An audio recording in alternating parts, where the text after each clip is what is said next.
Go to the website.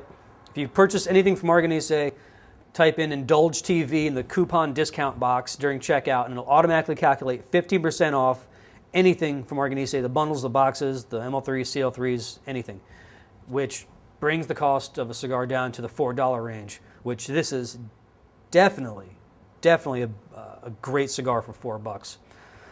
Now it's time for a new segment. Well, it was new the last show, called Memory Lane.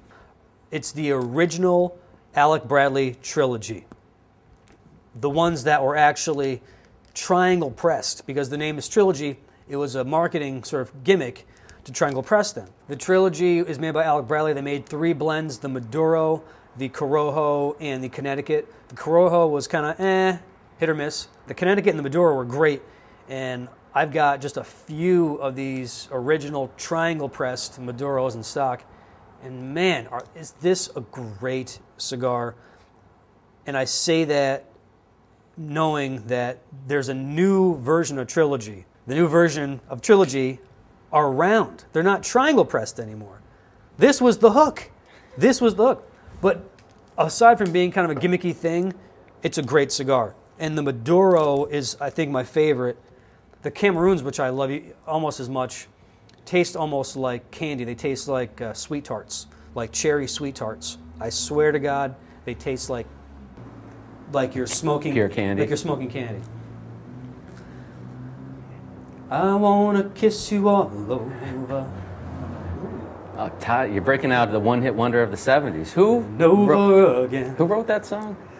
Till the night closes in Trilogy Maduro, original trilogy. Till the night closes in, not the new trilogy, not the new ones that are around. Till the night closes in. Nice. I'm not sure who. Lovely. Who is that, Keith? That was a band by the name of Exile from 1977. Tell us more, Casey. It was a one-hit wonder. Exile, huh? Yep. Exile. As you know, I'm a big fan of '70s soft rock, and that was one of the big ones from the summer of '77.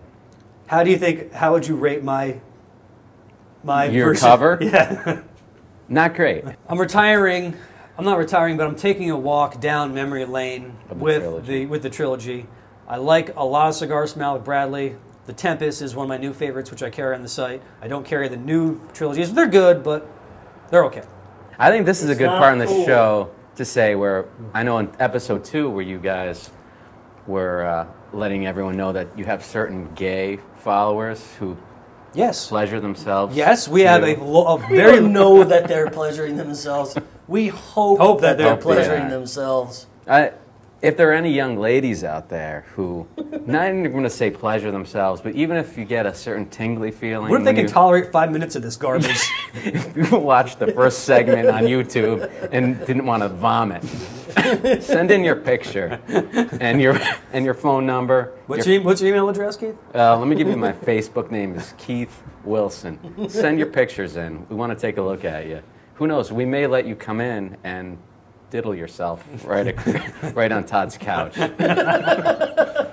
Which segues great into my next segment, my video pick of the week, because this is a media show. We're in the media. I'm going to start doing a video pick of the week. This week's video pick is American Swing, which is the story of Plato's Retreat. Plato's Retreat from New York City. Yes, it's a brand new documentary. It just came out. It's kind of paint by numbers. It's not like it's got everything in a documentary. It's got interviews and footage of the things. What the hell is that?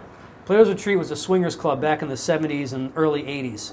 Oh. Owned by a guy named Larry Levinson. The documentary is it's riveting. It's not because the documentary is well done, but because the content is so... People go there to discuss philosophy, correct? Yes.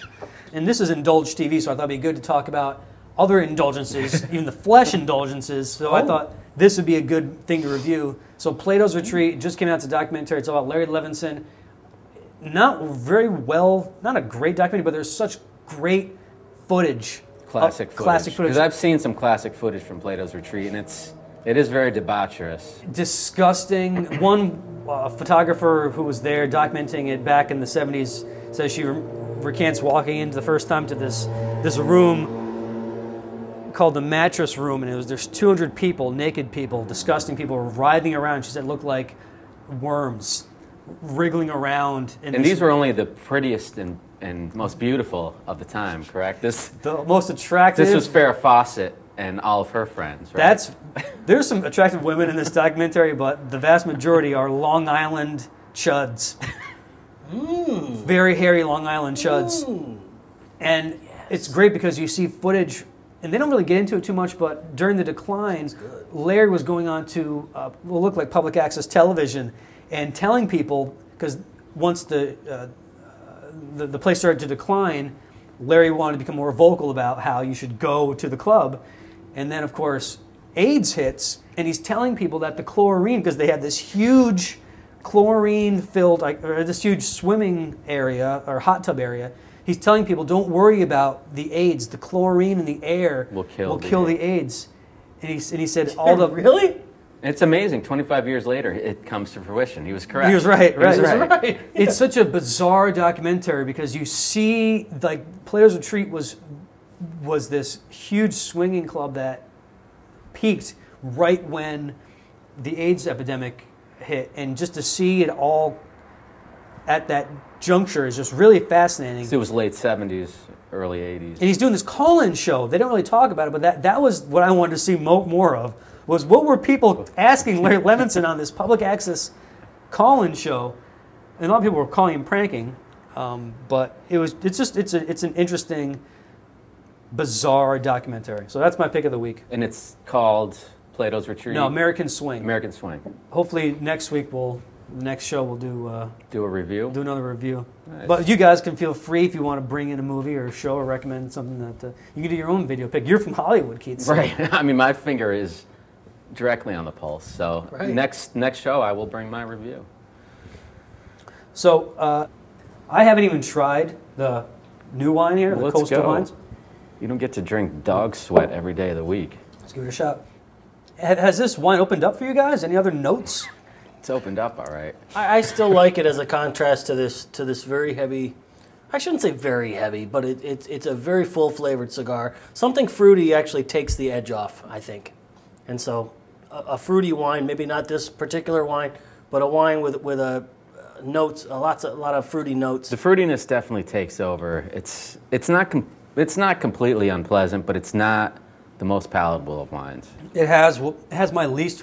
A lot of people like the flavor, but it has my least favorite flavor in one, which is plum. And there's really not much else other than a little bit of plum that comes through. It has a surprisingly long finish, actually.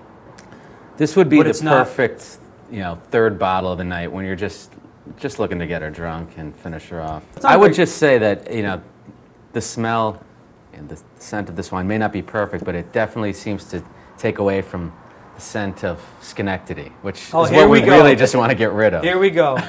As I was coming up, I forget, we're in spring now, which is, everything's coming to life except in Schenectady, where the stench of hepatitis is definitely in the air this evening. This coming from a condo-owning... Delicious. A condo-owning yuppie trash lives in Clifton Park, you sprawling, gated community. Turn it into a farm again. Get rid of it. Your condo complex has about as much style and life and charm as Disney Main Street. It's a manufactured, completely sterile. You can drive around there. You don't see kids. You don't see anybody out in your neighborhood. Which is perfect. That's what we want. That's what we aimed for, and we succeeded. It's quiet. Smells nice. You don't hear a sound. You don't see children or the elderly. Those are the people we get rid of. It's just the nice people who we've managed to attract, and it's perfect. I like, what? State workers. Here we are in Schenectady's tallest building at 5 floors. I think it's a treat. I like. You got the GE sign in the back. But it is. It's a beautiful facade on the background. And Schenectady's not a horrible town. It has its charms. I haven't found them yet.